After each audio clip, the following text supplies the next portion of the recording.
Happy Valentine's Day, everybody. This week, it's all about the love. Feel free to send this video as a lovely reminder to that special someone that you love. Whoa. Huh. It's the day after Valentine's Day. Yeah, well.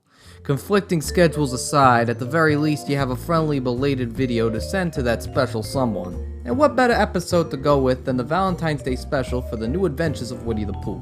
I like this episode since it's a long-running tradition for me to watch when I was younger. Winnie the Pooh, he's got an addiction. Well, not the honey addiction, but another addiction, giving too many Valentine's Day cards. Sadly, substituting one behavior for another isn't quite the answer. However, Rabbit forbids the animals in the 100-acre woods to stop giving Valentine's gifts, and it leads to a funny scenario where every character fears about getting a gift.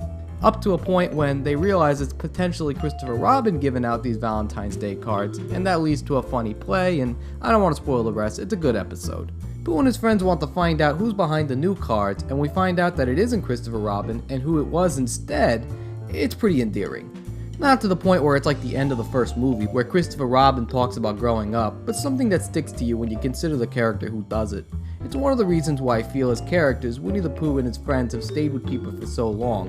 Outside of giving each other a DSM disorder, the characters in Winnie the Pooh are so relatable that every person I've talked to can identify with one or more of these characters. The same for me, and a lot of it goes back to the episode's ending. While spoiling who it is, it basically shows a side of a character you'd expect to do something like that without seeming forced. The voice acting on this show is great, especially with Jim Cummings doing both voices for Tigger and Pooh. I never knew Jim Cummings was both, since I was always convinced it was Sterling Holloway, but then I didn't realize that he was dead when I was younger, and then when I got older and I actually did research and found out that it was Jim Cummings, I was pleasantly surprised. It's also a very funny episode, which is hard to say for a show like The New Adventures of Winnie the Pooh when it's so saccharine and sweet. It's well written and always seems like it's being made by people who genuinely love this character. Overall, I highly recommend checking this episode out for yourself. And as I said, happy Valentine's Day. And I guess if it don't count for this year, at least make it for next year. I guess. Well, whatever.